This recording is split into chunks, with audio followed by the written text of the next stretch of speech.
Las Vegas, la ville du jeu la plus fréquentée au monde. 38,5 millions de touristes par an. Plus de 10 milliards de dollars échangés à ces tables de casino. Mais derrière les lumières se cache un sombre passé, celui du crime organisé. C'était un lieu ensoleillé pour des hommes de l'ombre. Dans les années 50, la mafia y construit de luxueux casinos. Elle gagne des millions de dollars grâce au jeu et en détourne des millions d'autres. Le produit, c'est le billet vert, le liquide. Mais les autorités lui déclarent la guerre. On ne peut pas commettre des crimes et faire n'importe quoi. Il y a un prix à payer. La paranoïa s'installe et les gangsters se tournent les uns contre les autres. Je sentais que j'allais me faire descendre.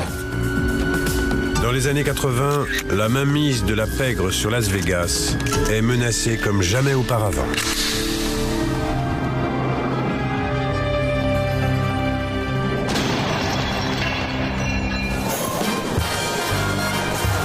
Las Vegas, Nevada, dans les années 50. Une oasis hédoniste dans le désert de Moab.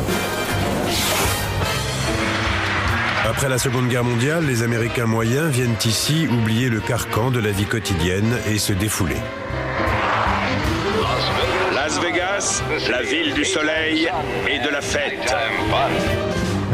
Mais derrière cette image festive, il y a la mafia. La ville est le paradis des gangsters. C'était vraiment propre à Las Vegas. Ils ont construit la ville et l'ont rendue prospère. Les revenus légaux tirés des jeux d'argent représentent des millions de dollars. Mais ce n'est pas tout. La pègre gère aussi une opération financière illégale, l'écrémage.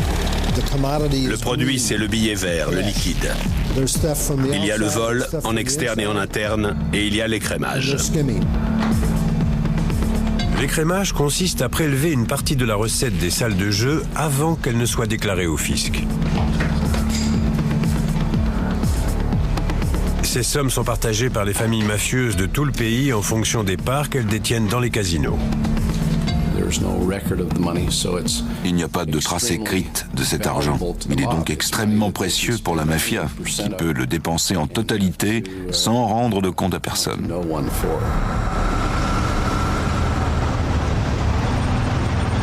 L'animateur radio True Hawkins a grandi à Las Vegas. Dans les années 50, son père était caissier au casino Riviera. Mais il ne se contentait pas de compter l'argent. Il participait à l'écrémage. L'un de ses boulots était de mettre des billets de 100 $ dans une boîte fermée à clé et de la poser sur le comptoir derrière lui. Elle disparaissait et une autre apparaissait, vide. C'était comme ça 5 jours par semaine. Il était entendu que cette boîte n'existait pas et qu'il ne se passait rien. Personne n'en parlait. La mafia détient le monopole de l'industrie du jeu et des hôtels, le plus gros employeur de la ville. Aller au travail, c'est aller travailler pour la mafia. Pour les employés, comme le père de True Hawkins, compter les sommes détournées fait partie de la vie quotidienne. Aux yeux de mon père, il faisait simplement son travail. On vous disait de le faire et vous receviez votre paye. Vous saviez ce qui se passait. En apparence, les truands étaient de parfaits gentlemen envers tous les employés. Les crimes violents n'ont pas droit de cité à Las Vegas. La mafia a trop à perdre. Les revenus du jeu et l'écrémage représentent des millions de dollars. Et il ne faut pas s'attirer l'hostilité des autorités ou faire peur aux touristes. Il n'y avait pas de criminalité. C'était interdit. Tout le monde le savait. C'était quelque chose qui allait de soi. Les mafieux géraient les principales entreprises, tout était sûr et contrôlé. C'était un endroit confortable où vivre. Mais comment la ville est-elle tombée aux mains de la pègre? Tout commence en 1931 lorsque le Nevada devient le premier et le seul État du pays à légaliser les jeux d'argent. La ville du péché est née et les touristes affluent pour s'y encanailler. 4 ans plus tard, Las Vegas reçoit une autre impulsion. À 50 km de là, à la frontière avec l'Arizona, le barrage Hoover est inauguré. Cet ouvrage spectaculaire attire de nombreux curieux. Après avoir admiré la vue, ils se rendent à Las Vegas en quête de frissons d'un autre genre. La danseuse Nancy Williams arrive dans la ville au début des années 40 pour se produire à l'El Rancho, un casino de style western. À l'époque, le strip est pratiquement désert. On pouvait sceller un cheval et partir le long de la voie ferrée. Il y avait des pistes cavalières de part et d'autre du strip qui avaient une voie dans chaque sens. Dans les années 40, Las Vegas est considérée comme une ville ouverte, où des gangsters juifs et italiens, membres d'un syndicat national du crime, s'associent dans de nouvelles entreprises. Les plus puissants sont ceux de la famille de Chicago. La mafia va mettre à profit l'expérience acquise lors de la prohibition dans le domaine des maisons de jeux illégales et des paris clandestins. Parmi les premiers à comprendre le potentiel de Las Vegas, Meyer Lansky, un mafieux juif de New York, le plus puissant d'Amérique du Nord. Contrôlant le trafic de l'héroïne avec le Mexique, Lansky se sert des revenus de cette activité pour construire un hôtel de luxe à Las Vegas. Pour surveiller les travaux, il envoie au Nevada son proche associé Bugsy Siegel.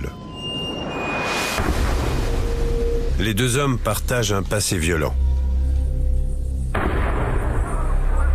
Ils sont à la tête d'une organisation baptisée Murder Incorporated par la presse, responsable de la mort de plus de 400 personnes.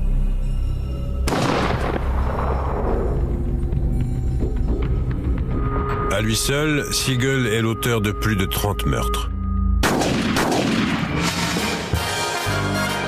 Mais en public, il offre l'image d'un fringant directeur de casino. Le 26 décembre 1946, le Flamingo ouvre ses portes. Il symbolise le nouveau Las Vegas. Les crachats et la sueur par terre cèdent la place au style hollywoodien et à des spectacles haut de gamme.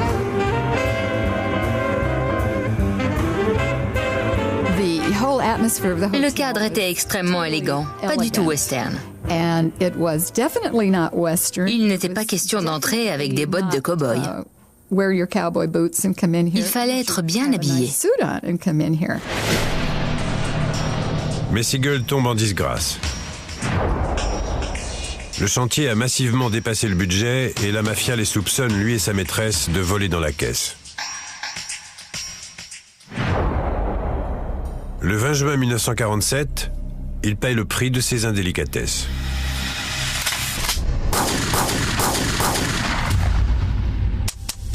À 42 ans, le célèbre gangster meurt à Los Angeles abattu de 5 balles. Grâce à lui, Las Vegas est devenue une destination touristique incontournable. Au cours des 10 années suivantes, le syndicat du crime blanchit l'argent. Les mafieux eux-mêmes contribuent désormais à l'attrait de la ville. Le côté glamour du crime organisé attirait certains touristes qui venaient dans l'espoir de voir un gangster. Les mafieux sont des hôtes parfaits. Ils offrent aux gros joueurs des repas gratuits ainsi que les meilleures places de spectacle et les plus belles chambres. Ils faisaient bien leur travail. Ils savaient comment traiter les clients. Ils connaissaient leurs noms et les accueillaient en disant « Vous avez mangé? Vous voulez voir le spectacle? Que pouvons-nous faire pour vous ?» C'était comme ça qu'ils faisaient. Ils avaient la haute main sur tout ce qui se passait dans les hôtels. Ils ne restaient pas assis dans un bureau. Ils allaient dans les salles de jeu et les cuisines et vérifiaient que tout était fait correctement. Certains cuisinaient même pour nous. Il n'y a qu'à Las Vegas que les touristes peuvent côtoyer après les spectacles des stars comme Lauren Bacall, Frank Sinatra, Judy Garland et David Niven. C'était une ville très classe. Les femmes portaient des robes du soir et les hommes étaient sur leur 31. Les restaurants étaient délicieux. Dans les casinos, on vous traitait comme une personne et pas comme un numéro. On vous appelait par votre prénom. C'était super. Las Vegas est en plein essor. Au cours des années 50, avec l'explosion de l'industrie du jeu, sa population passe de moins de 25 000 habitants à près de 65 000. Mais la décennie suivante va remettre en cause l'emprise de la mafia sur la ville. La pègre subit la pression croissante des autorités fédérales, ce qui va servir les intérêts de l'un des magnats les plus puissants d'Amérique du Nord, Howard Hughes. Une bataille va s'engager pour le contrôle de Las Vegas.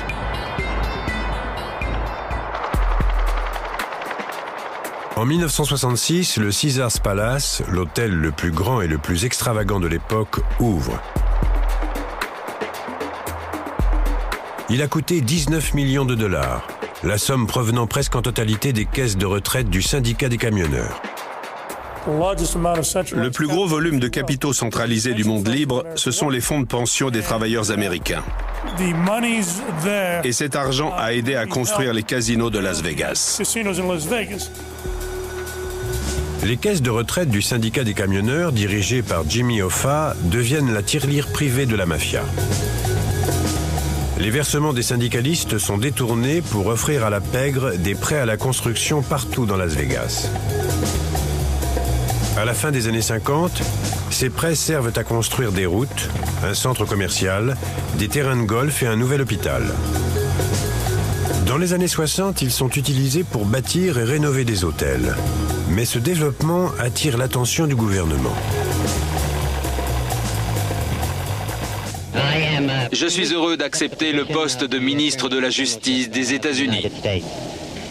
Quand Robert Kennedy est nommé ministre de la Justice en 1960, il intensifie la lutte contre le crime organisé.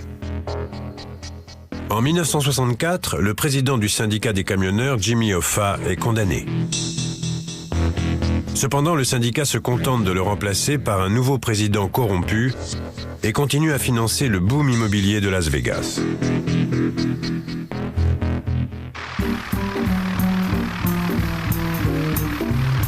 En 1966, l'arrivée du légendaire aviateur et homme d'affaires Howard Hughes offre à la pègre l'occasion dont elle avait besoin pour améliorer son image. Howard Hughes possède plus de 10 000 hectares de désert non loin de la ville. Une zone qui deviendra plus tard la banlieue de Summerlin. Mais il en veut davantage. Il embauche un agent du FBI et de la CIA spécialisé dans les renseignements, Robert Mayhew, pour l'aider à mener une grande offensive commerciale. Il m'a dit, Bob, je veux jouer dans la cour des grands. Je veux impressionner les gens. Il voulait acheter l'aéroport, une station de télévision, tous les terrains disponibles. C'était ça son intention au départ, pas d'acheter un hôtel ou de se lancer dans l'industrie du jeu. Howard Hughes charge Mayhew de négocier pour lui, mais sans jamais le rencontrer en personne. On ne s'était jamais vus. On ne s'était jamais serré la main. On ne s'était jamais toisé du regard. Pourtant, je me suis retrouvé avec des pouvoirs absolument immenses. Fin novembre 1966, Howard Hughes descend au Desert Inn, l'un des principaux casinos aux mains de la mafia sur le Strip. Il est accompagné par ses conseillers, dont la plupart sont des banquiers mormons qui fuient la boisson et le jeu et contrôlent sa vie privée.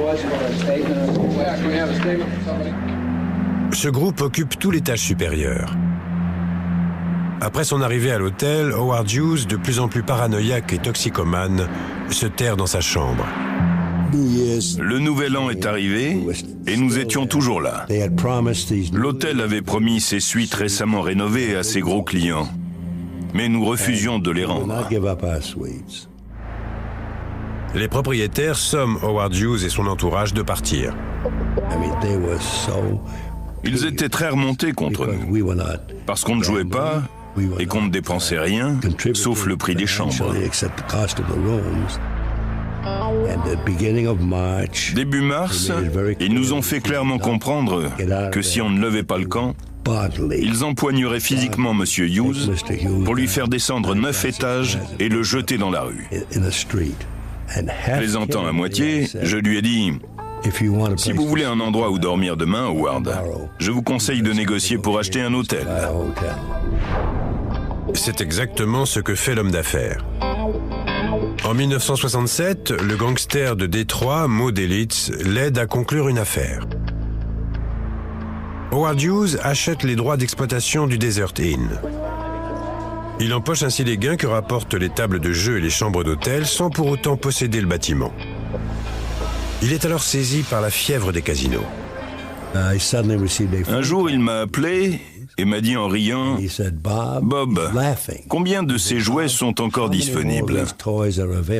Moi, quels jouets? Combien de casinos sont encore disponibles? L'occasion tombe à pic pour la mafia, car le fisc est en train d'enquêter et le gouvernement menace de prendre des mesures. Nous savions que plusieurs casinos étaient dans le collimateur des autorités fédérales. C'est pour cela que nous les avons achetés. Le Sands, le Castaways, le Frontier, le Silver Slipper. Sammy Davis Jr. dit d'Howard Hughes qu'il est le seul à jouer au Monopoly avec de vrais bâtiments. Après cette série d'acquisitions, Howard Hughes contrôle un tiers des revenus générés sur le Strip. Il devient le plus gros employeur indépendant de l'État du Nevada. Aux yeux du monde extérieur, la mafia semble avoir été chassée de la ville. En rachetant certains hôtels, il a fait partir des gens douteux. Et nous lui en sommes reconnaissants. Mais dans l'ombre, la pègre Rushing a cédé totalement son contrôle sur les tables de jeu et use d'intimidation pour garder la main sur de nombreux employés. Il n'est pas question pour elle de renoncer à ce qu'elle considère comme son droit inaliénable, l'écrémage. La famille de Chicago envoie Johnny Roselli, un homme de main, affronter Mayhew. Roselli est venu me voir après l'achat et m'a dit « Je veux un tel pour diriger le casino. Et je veux un tel pour s'occuper des spectacles. » Je lui ai dit « Johnny, allez au diable. On avait un accord. Vous n'avez strictement rien à dire sur la façon dont nous gérons le casino. » Et pour la première fois, j'ai vu Roselli déçu et pas très content. Sous des dehors affables, Roselli est un criminel violent. Il montre son vrai visage. Il m'a jeté un regard comme je n'en avais encore jamais et j'ai répondu « Ça va peut-être vous surprendre, mais moi non plus. » Devant sa détermination, la mafia recule. Mayhew refuse de laisser la pratique de l'écrémage se poursuivre dans les casinos de Howard Hughes et impose un nouveau système de comptabilité. Howard Hughes ayant redonné à Las Vegas une certaine respectabilité, des chaînes hôtelières comme le Ramada et le Hilton s'y installent à leur tour, convaincus que la ville a tourné le dos à son passé mafieux. Fin novembre, au cours des 20 années suivantes, la Summa Corporation, créée pour gérer les biens du milliardaire, revend ses intérêts dans les casinos à plusieurs entreprises.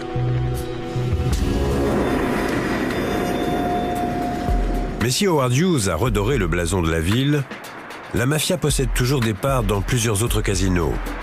Parmi les plus importants, le Stardust, l'établissement phare de la famille de Chicago.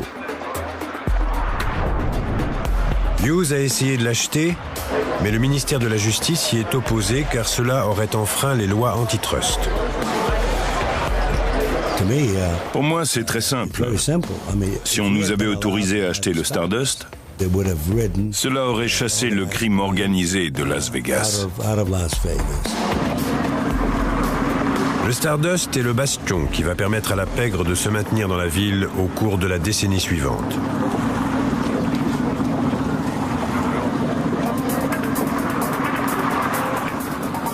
Au cours des années 70, Las Vegas possède donc une nouvelle image grâce à l'intervention de Howard Hughes.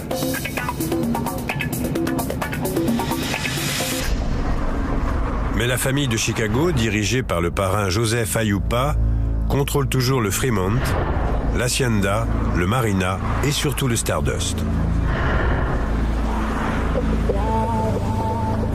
L'écrémage reste au cœur de ces activités et il faut quelqu'un sur place pour surveiller les opérations. En 1971, la famille décide d'envoyer un caïd à la réputation violente qui a grandi au sein de la pègre de Chicago, Tony Spilotro. La rumeur courait qu'il avait commis plusieurs crimes particulièrement atroces. C'était l'exécuteur. Les autres mafieux ne se permettaient pas le moindre écart de conduite, car si Chicago appelait Spilotro pour s'occuper d'eux, ils savaient qu'ils se feraient tuer. Cette menace constante assurait la bonne marche des affaires. Au Nevada, Spilotro se montre à la hauteur de sa réputation. Dans les 3 années qui suivent, plus de meurtres de style mafieux sont commis que durant les 25 années précédentes. Et le chiffre continue d'augmenter au cours de la décennie suivante. Mais les autorités n'ont pas suffisamment de preuves pour coincer Spilotro, et les assassinats restent impunis.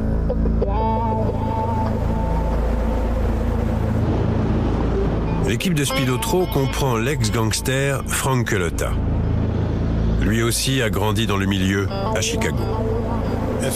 Si vous abandonnez quoi que ce soit dans le désert, ça disparaît au bout d'un certain temps. Dominique Spinale est arrivé à Las Vegas en tant que joueur professionnel. Cet ancien gangster et bookmaker de Boston était conscient qu'il ne fallait pas plaisanter avec Spilotro. Le message a circulé dans le milieu que si on envisageait d'aller à Vegas en franc-tireur, mieux valait s'abstenir, sous peine de le regretter. Sa réputation était tellement redoutable qu'on aurait pu penser que c'était lui qui régnait en personne sur les casinos, ce qui était faux. Une fois Spilotro sur place pour s'assurer que tout le monde marche droit, la famille de Chicago fait alliance avec ce que le FBI appelle un homme de paille. Un homme de paille était quelqu'un qui n'avait aucun lien avec la mafia, mais pouvait être actionné comme une marionnette par les gens qui l'avaient mis en place. Cet homme est Alan Glick, un avocat de 31 ans.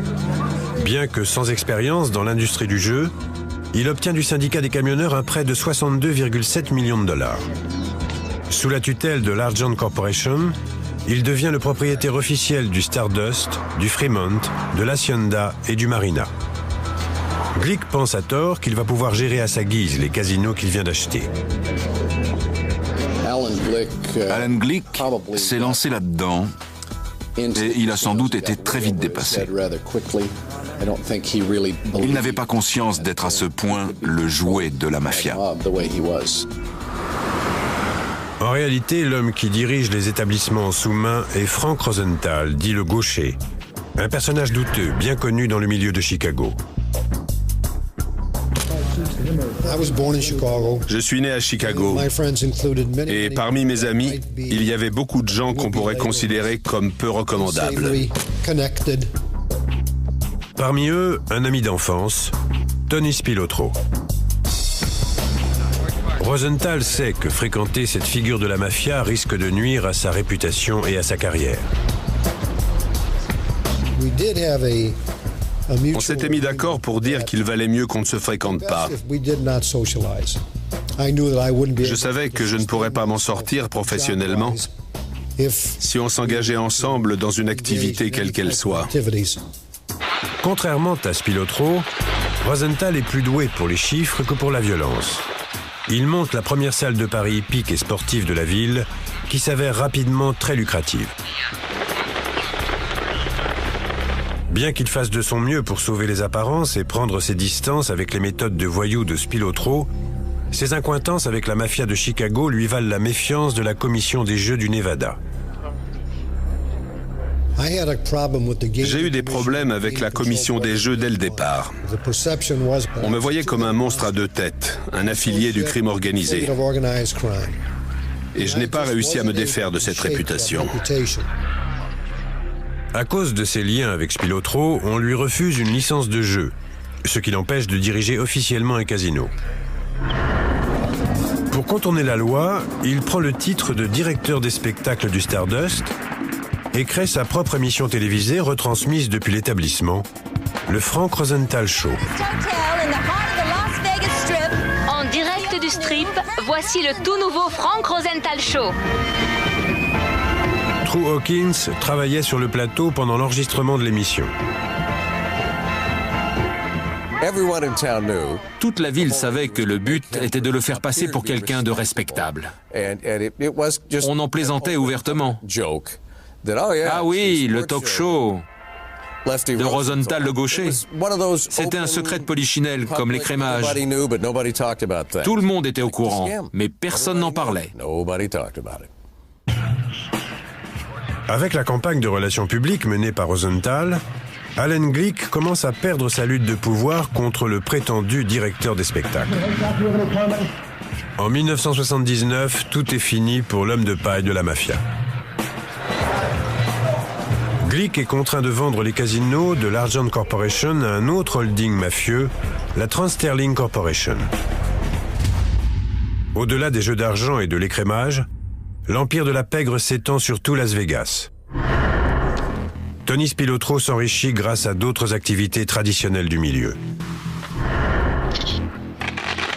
Il laisse les trafiquants de drogue et les bookmakers opérer sur son territoire en les soumettant à une taxe.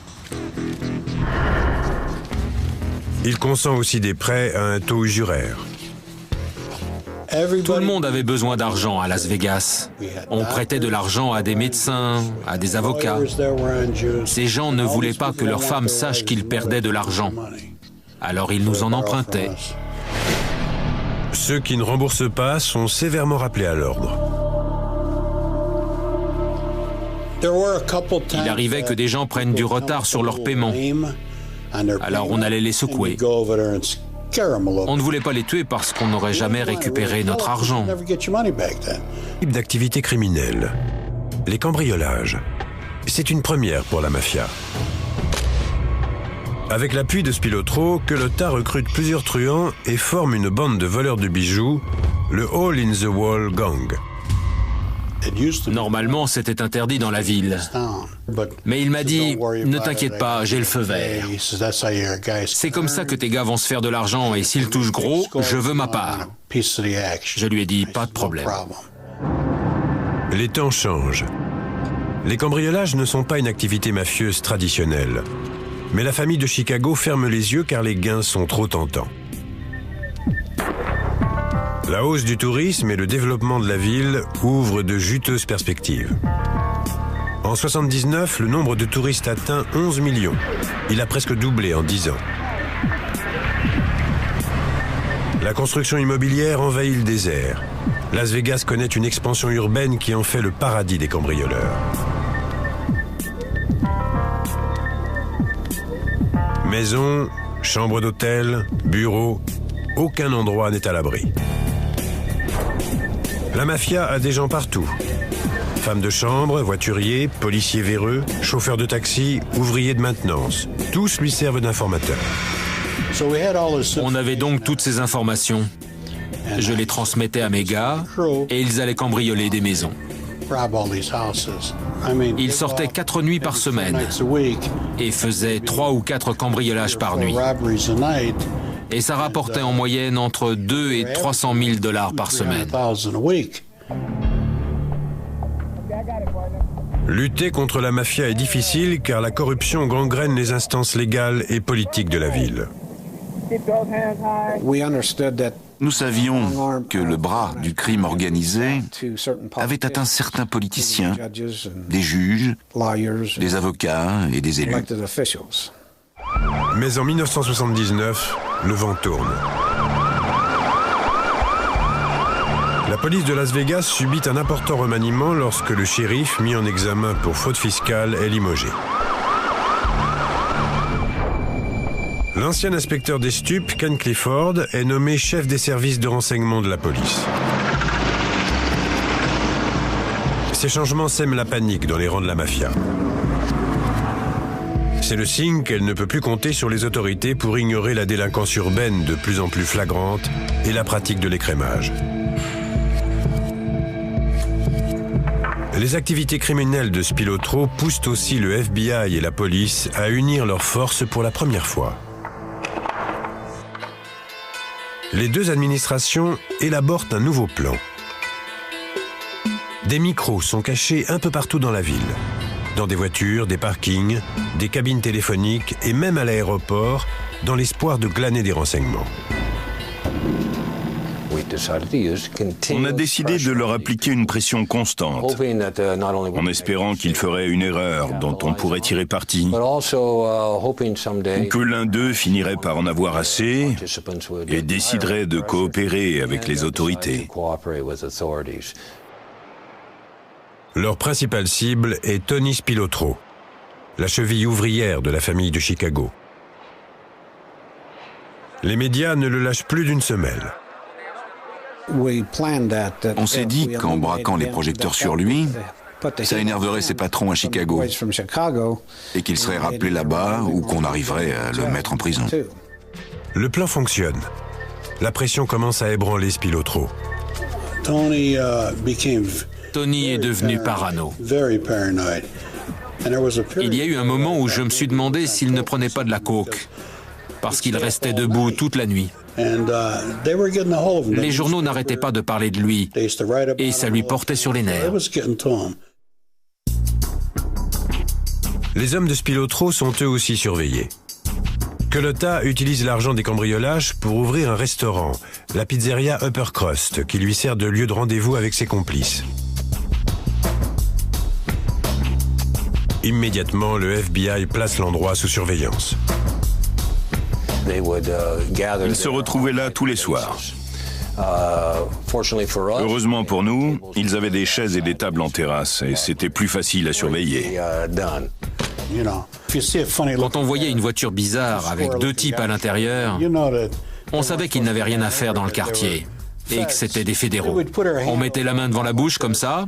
Eux ne pouvaient pas lire sur vos lèvres, mais votre interlocuteur à gauche ou à droite vous entendait. Ça les rendait fous. Ils ont essayé de lire sur nos lèvres. Ils ont tout essayé. Un jour, l'agent du FBI, Lynn Ferrin, a un coup de chance. Ces hommes identifient un truand appelé Phil Ponto qui a des liens avec le Stardust. Grâce à lui, ils espèrent boucler leur enquête sur l'écrémage du casino. Lui seul entrait et sortait de la salle de comptage.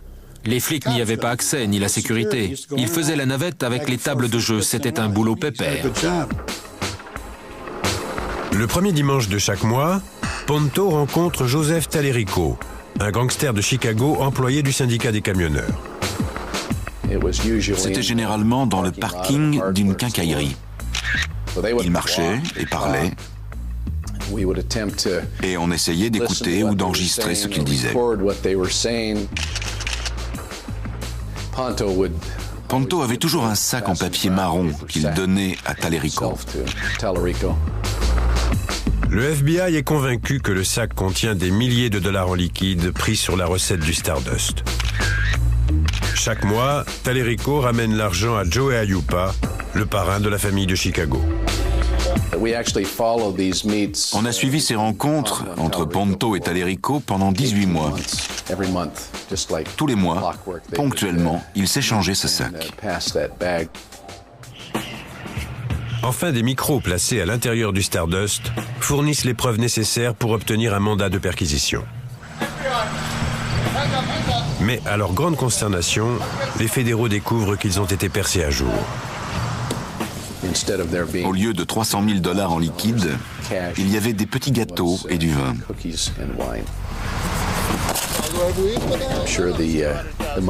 La mafia a dû bien rigoler de notre déconfiture. Malheureusement pour nous. Mais les agents du FBI vont avoir plus de chance dans un autre domaine.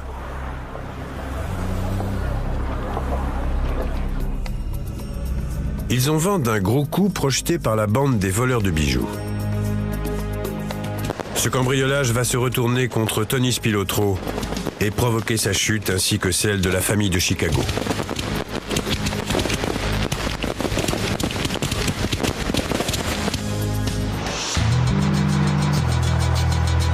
1982.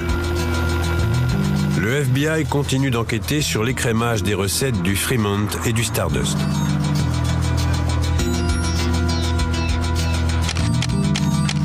Et le filet se resserre de plus en plus autour de Tony Spilotro.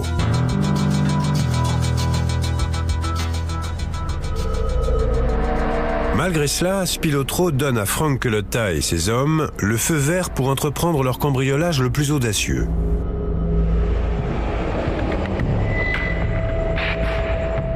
Le coup doit rapporter $1 million en liquide et en bijoux.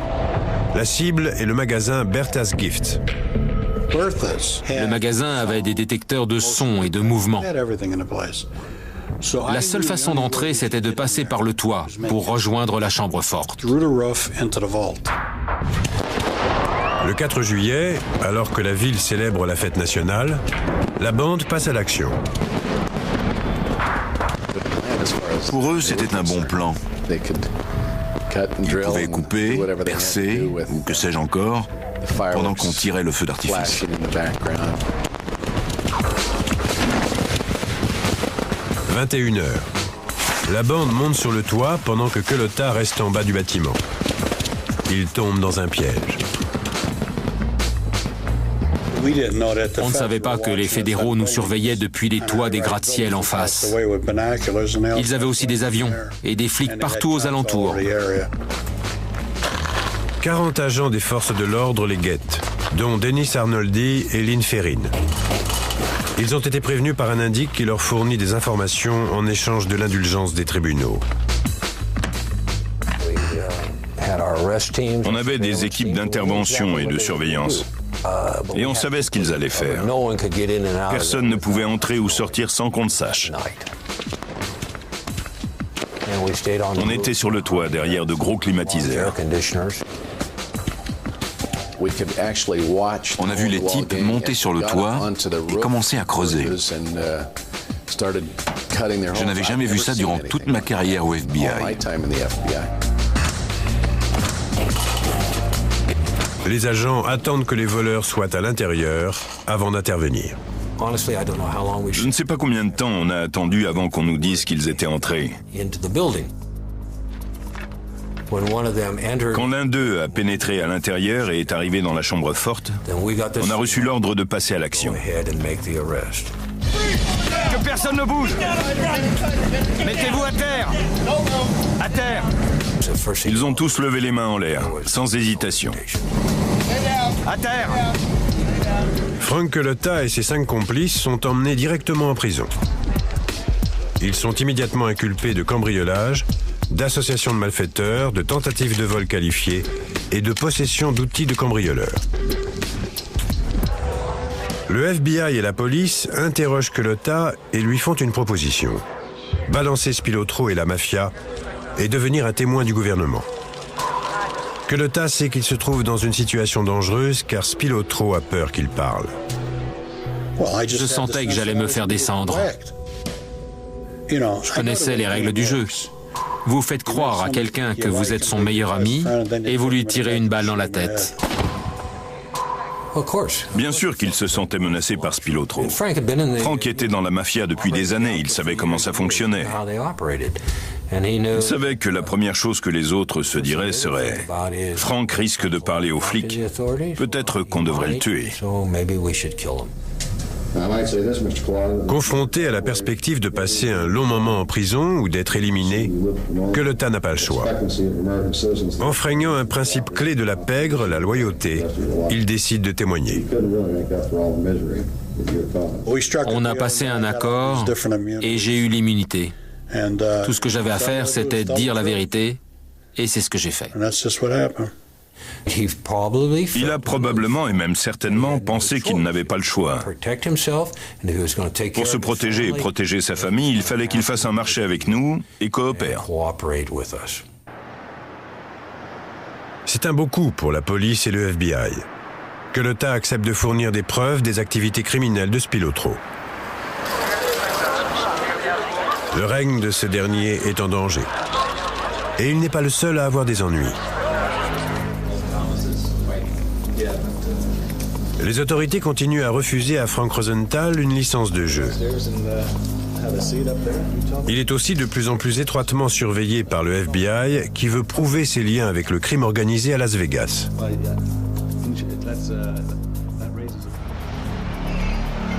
Le 4 octobre 1982, la pression augmente d'un cran. Rosenthal sort du restaurant Tony Roma et monte dans sa Cadillac pour rentrer chez lui. Je m'en souviens comme si c'était il y a 20 minutes. Voici ce qui reste de la Cadillac de Frank Rosenthal. La bombe se trouvait sous le réservoir. La violence de l'explosion a détruit tout l'arrière.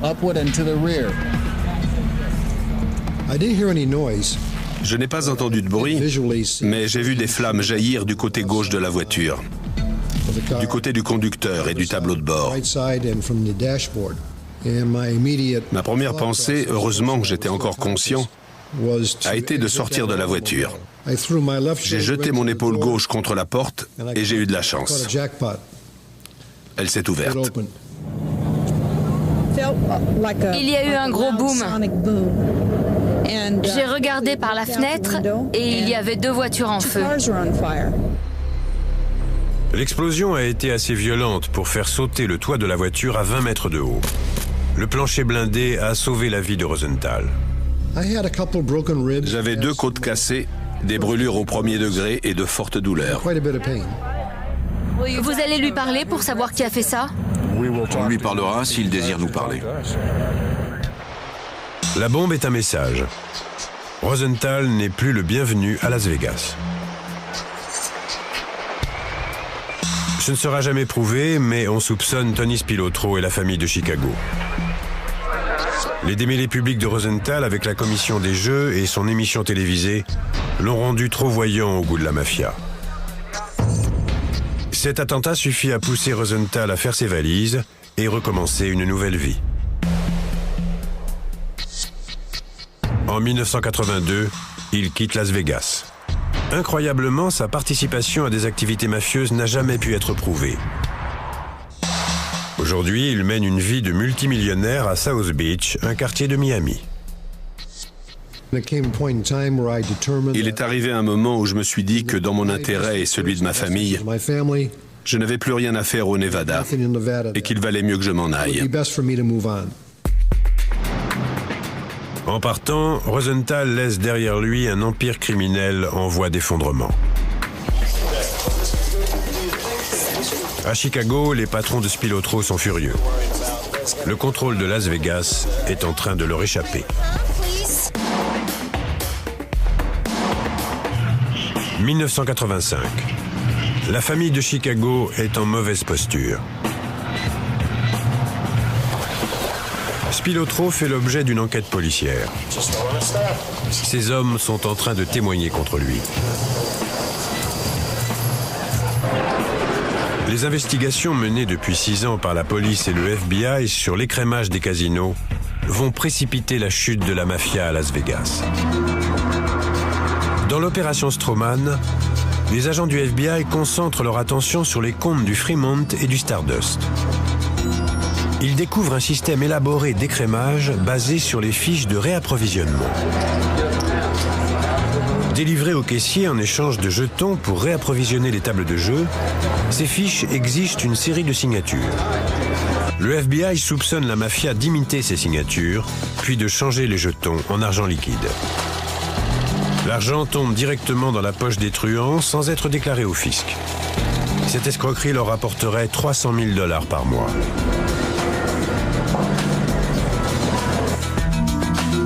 Les fédéraux saisissent les fiches pour comparer l'écriture des employés avec celle de mafieux connus.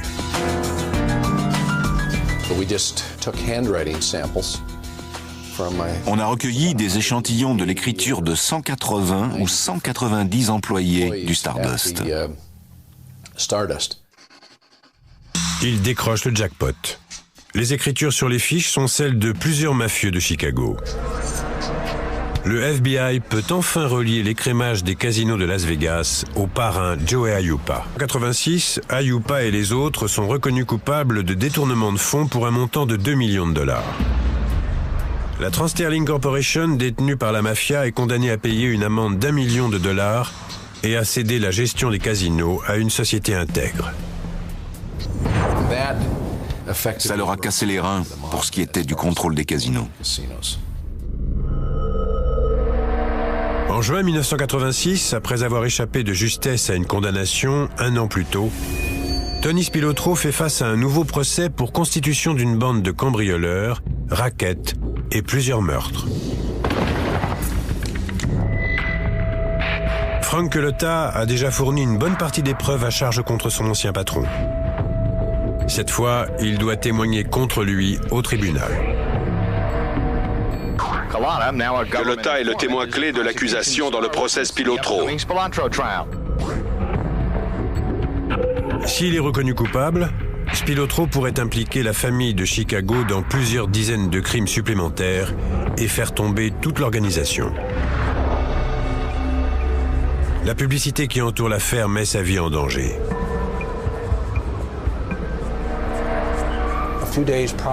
Quelques jours avant le procès, j'ai reçu un coup de fil de Chicago qui disait que le bruit courait que Tony ne se présenterait pas au tribunal et qu'il y avait un problème. Et le jour de l'ouverture du procès, il n'était pas là. Un agent m'a appris que Tony et son frère avaient disparu. Et il m'a demandé où ils pouvaient bien être. Je lui ai dit, ils sont morts. Il m'a dit, comment vous pouvez dire ça? Et moi, Tony n'est pas du genre à fuir, ni son frère. Ils sont morts, je vous le garantis. 6 jours après la date où aurait dû s'ouvrir le procès, un fermier de l'Indiana fait une macabre découverte. Un monticule avec des taches de sang dans un champ de maïs. Dessous se trouvent les corps meurtris de 2 hommes. Il y a peu de temps, un pathologiste de l'Université de l'Indiana a formellement identifié le corps d'Anthony Spilotro et de son frère cadet Michael Spilotro. L'autopsie révèle qu'ils ont été roués de coups à l'aide d'instruments contondants. Ils ont probablement été enterrés vivants. Ça ne me plaît pas qu'ils aient été battus à mort. Pourquoi pas juste une balle dans la tête? Pourquoi obliger un des frères à regarder l'autre se faire tabasser? C'est cruel. La tombe se trouve à 8 km de la maison de campagne de Joe Aiuppa. S'ils pensaient que Spilotro pouvait leur poser problème, ils ont certainement pris la décision qu'ils devaient mourir pour protéger l'organisation. Bien qu'il ait été surveillé par la police pendant la majeure partie de sa vie d'adulte et soupçonné de plus de 25 meurtres et d'innombrables délits, Spilotro a dirigé Las Vegas pendant 14 ans sans jamais avoir été condamné pour une infraction majeure.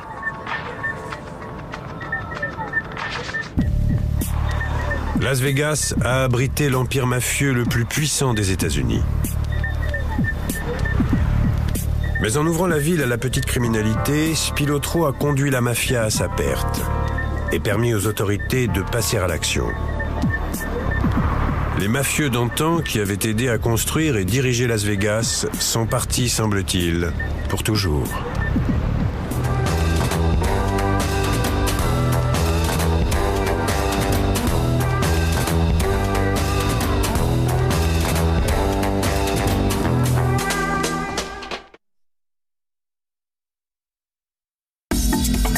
Tout de suite sur National Geographic Channel.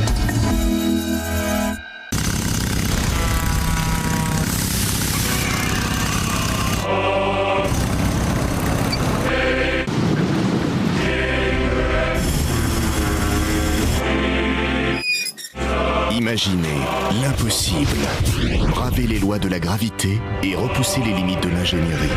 À la pointe de l'extrême et de l'innovation. Découvrez les projets les plus ambitieux dans Mégastructure. Ce soir à 20h40 sur National Geographic Channel.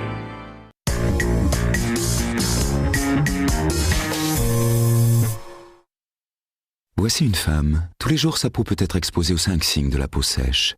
Sécheresse, tiraillement, rugosité, démangeaison, squame.